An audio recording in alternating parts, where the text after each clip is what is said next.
So yeah, let's move on. It's a little character mashup I did of me and someone else's character on Instagram.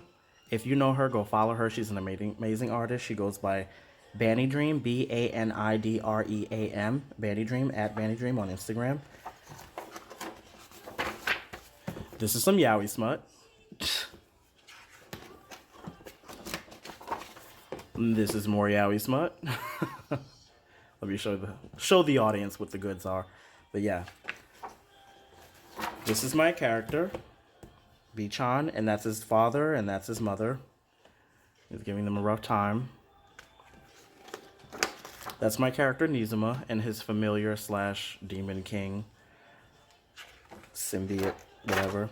Now, this was inspired by, if you can tell, by all the quotes and stuff. They're all going to laugh at you. Plug it up, plug it up, plug it up. You can't trust me. You can trust me, Greg. We're all sorry, Carrie. Now, Carrie is one of my most favorite freaking movies ever. Like, I fucking love Carrie. It's because especially when you're young and you're angsty, you kind of like gravitate towards that, I don't know, just really emotional shit. Moving on, here's a little fake comic page I did trying to test out my style. Sorry, the light keeps going in and out too. This is a very, very makeshift type of deal thing I have going on right now, but we're gonna power through. Now, this is just some comic idea I did because I was really trying to flesh out environments. Jake Parker on Instagram is a very great artist, and one thing that I remember he said, and I heard him say this at a convention, I was standing across his booth on the other side. If you know Artist Alley, there's always artists on one side, artists in the middle, and then you're like walking down the middle. I was standing on another artist side, and I was just watching him because I was so scared to go over there. But one thing I heard him telling this one kid who was showing him his sketchbook, Jake Parker looked at him and said, you know, they're interested in the characters, but what publishers really want to see and what companies really want to see is you build worlds. So I was really trying to build this world around my characters and really trying to emphasize where they live at, the kind of area that they are and how that influences them. So yeah, that's one thing that stuck with me. Thanks for that little tip, Jake Parker. You know, you never know who's looking. I was still too scared to go over there and talk to him though.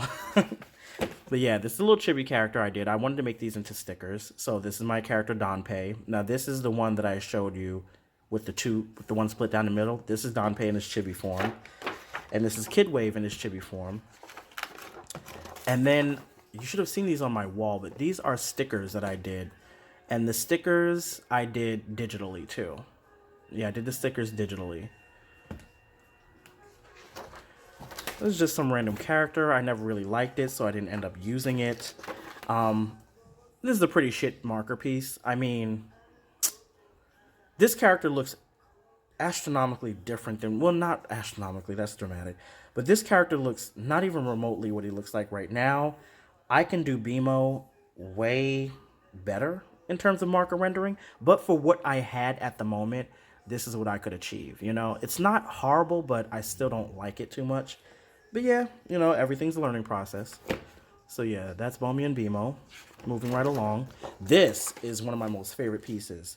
This is the Beast Gang. The Beast Gang is pretty much like your hip hop group in my comic, and they go around terrorizing things or whatever. They weren't always like that. But you know, I take inspiration from like today's rappers and stuff like that, and I was like, what would they be like? But they're not into drugs and all that kind of stuff like that. They're mostly just into causing mischief and causing like a lot of chaos around them. But yeah, so that's the Beast Gang. I do have these done digitally too. Not this scene per se, but I redid the Beast Gang digitally.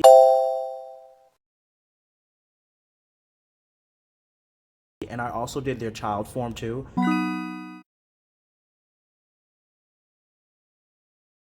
Cannot wait to show you guys that. It's amazing. I may actually put it up on the screen for you guys to see.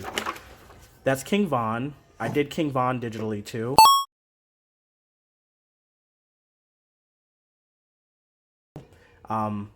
His digital design is freaking amazing. I love the way I did him digitally.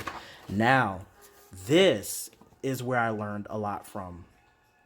I'm going to adjust the angle on the camera and I'll be right back. All right, so we're back. I'm hoping this angle is a little bit better. So what I love about this piece is that I took a lot of stock from, if anybody knows who Tsukasa Kotobuki is, he's a character designer for anime, but he's also a manga artist. He did the character designs in the manga for Akihabara Denogumi, and that's Cyber Team in Akihabara in English. And I just love the way that he free forms his drawings. Everything is so wispy. Let me get the book really quick to show you what I mean. So this is Cyber Team in Akihabara. I got this on eBay. Thank God it was one of the almost last copies left. If you could see what I mean, his forms are just so wispy. Everything is just so free. The way he draws it, it's not as strict as, let's say, a Ken Akamatsu design where everything is like, you know. But I just love the way Tsukasa Kotobuki just does his designs. One of my favorite pages. Oh my God. But yeah, you can get a sense of what I was going for. But yeah, I love this book. I go back to this book in reference for a lot of design things. It's such a treat. Like, it's really such a treat. But yeah, getting back to this. This is my character Stu, and I wanted her to have a kind of personalities. And what I did right here, her transformation one, is I took all these references from like the French period and the Renaissance, and I took elements from a nun's outfit. I took the cape from a French king. The hat is a majorette hat from like, you know, a band uniform. There's little elements of everything going on, and I just mashed them into one. Of course, a great character designer uses reference from every possible scope that they can take from. It's not just, okay, magical girls look like this, so we're only going to use these type of elements. No, you can mash up anything you want. So I was really trying to push my concept level when it came to references and what I could come up with. And this long chain right here, I love it. That was from the nun outfit. But yeah, and then her wand is like this long key. That stems back from an old manga I tried to do. But yeah, everything about this just works for me. Like, I love this so much. I'm going to try to continue in this style too. Let's move along. Now this was really fun. This was a trial on how to showcase classical style shoujo versus the traditional style. So I'm talking more your 60s, 70s, 80s type shoujo where everything had like just so many wispy lines and everything was just very saturated versus your more today's Kogadanbo style, like oh man, Tamatan, and what was the other one that she did? pt2 and Kamichama Karen, all that kind of stuff. So this is more your modern take on it, and this is more your traditional take on it. And I think I did pretty successful too. It's one of my most favorite pastimes is messing with the style. I do have a style. I feel like I do have a style. You could probably see it in my artwork and things, especially from what I've shown you on my wall. But yeah, this was the second page. I really, really like how I did the kitchen, how I did the flash over to what he was doing. This is my character Ren, and this is Sue. This is the girl that you saw from the other page where I was where I did the mashup of the character design work. Yeah, I think it's pretty successful. Also, if you could tell, I was still kind of like emulating that style from Akihabara Denogumi and Tsukasa Kotobuki's kind of like line work and stuff. But yeah, I love it. I freaking love it. This was a failed attempt. This was my character Jinka, and this is my character Jackson. I call him Bai Long. He's Jamaican Chinese samurai type thing with like this bodacious bun, dreadlock bun, which I think is so cool. Moving right along. This is my character Oya and this alien angel type deity named Braxis.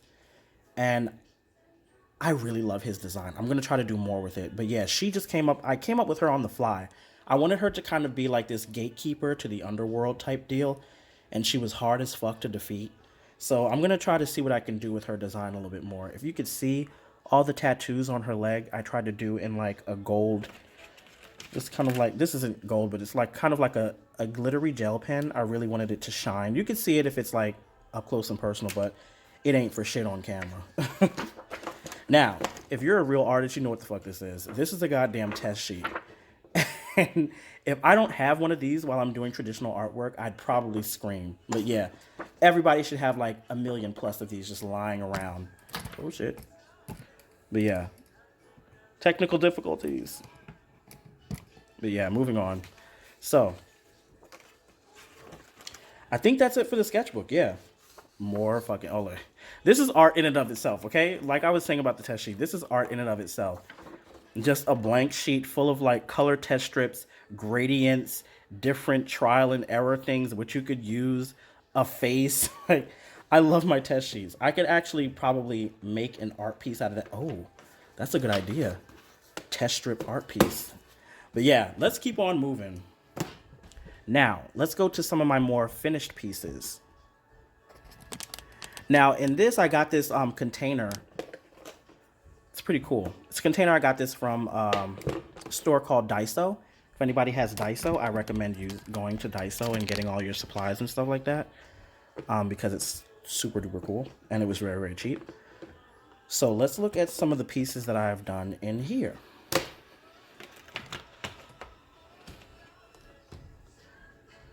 Okay, now that I have that centered, let's go. Now, this is a test trial page I did for my manga called, oh my god, New Island City Adventure Club. So, I did it with one of those, you know, manga nibs. I think it was the G pen. However, it's very time consuming. You have to wait for the G pen to dry and then you can go in with your tones and all that kind of stuff. And I don't really like using tones where you cut them out.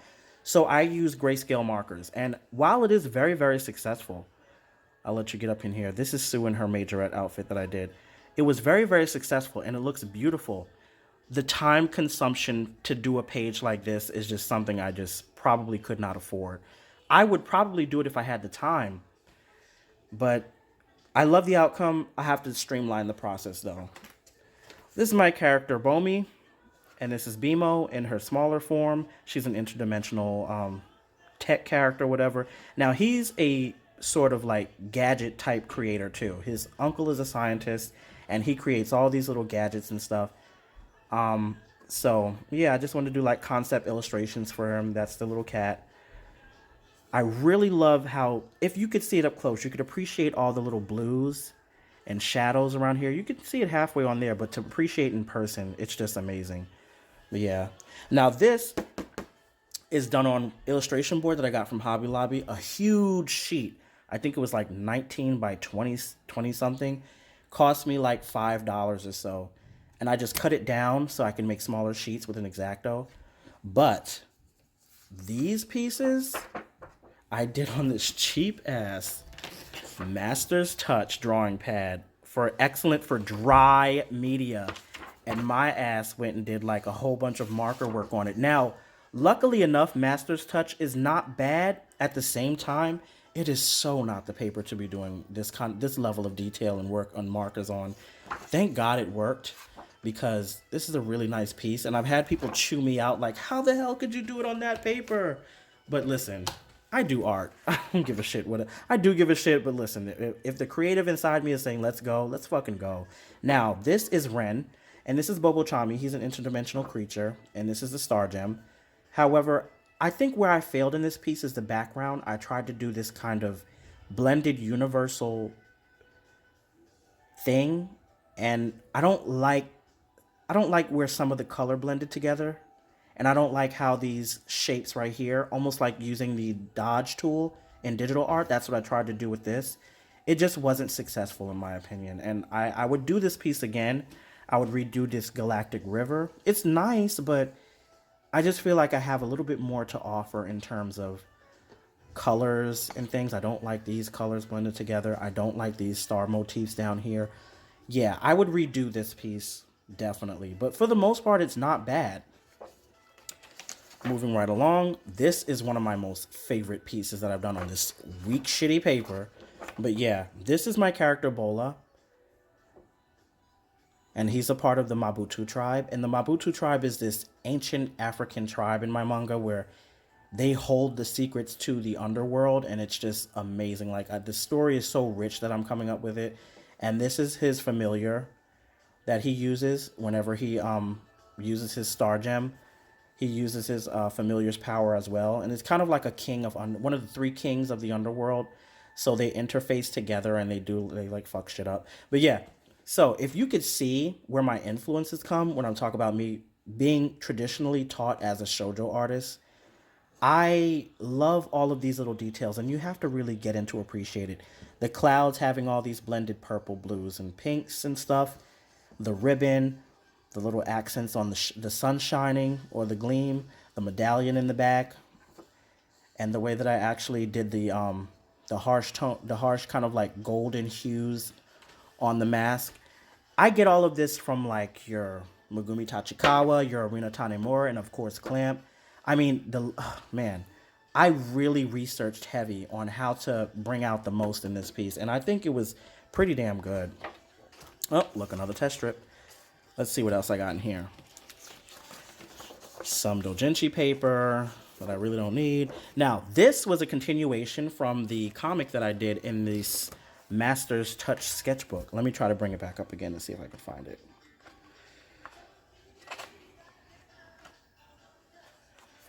Here we are. So this was page 1. This was page 2. And then this was the continuation on the doujinshi paper, because I was trying to expand. I was like, I really shouldn't work so small. I should try to like work as large as I can. And this is what I achieved out of that. And I really like this because it was a difference than using all these heavy tones on here. I tried to go with a more Clamp style, so like Cardcaptor Sakura has these light and airy tones and less tone work. I was trying to go for that kind of look. Also because if I were to really keep going with this, I would want to only use tones to bring out certain things. So like separate the magic from the background or separate the hair from the outfits. But yeah, I kind of wanted to switch to minimal tones and more line work heavy. But yeah, I think it came out pretty successful. Now there's the Dragon Ball Z script that I wanted to do. It's kind of like, it was going to be a shoujo Dragon Ball Z doujinshi, but I don't have the time for that right now because I'm coming up with my own IPs. This is Mickey Vale. Mickey Vale is one of the villains. He's kind of like a Yakuza person in my comic. What do you call it? New Island City Adventure Club. And this is his brother, Victor Vale. This was another piece I did on that sturdy illustration board. Now this was pretty dope. It doesn't bleed through and it blends the markers pretty good. Now I'm pretty sure there's paper that could do better blending than this, but for the shit that I have in terms of like tools and supplies, it did a pretty damn good job, you know?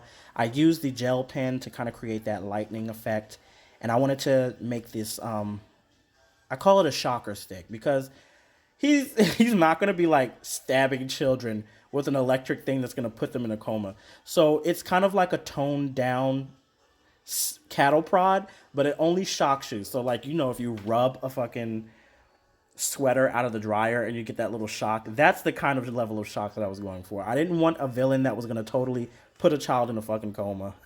But yeah, so yeah, that's the two brothers, and this is the concept sketch for Victor Vale. Some deleter paper, and oh yes, now this was from a concept that I had to do a manga called Dream Hunter Silky. And Dream Hunter Silky was going to be kind of like a spin-off from New Island City Adventure Club, because I needed a character that portrayed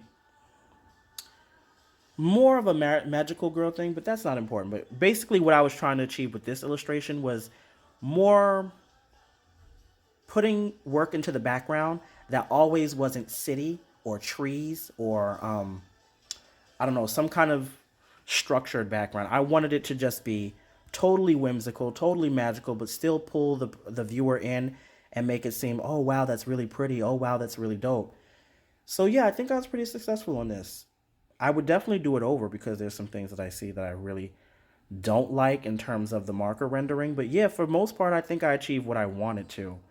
Yeah, that's Dream Hero Silky. I also redid this digitally, but when she was younger and in a much different form. This is her when she's a little bit older.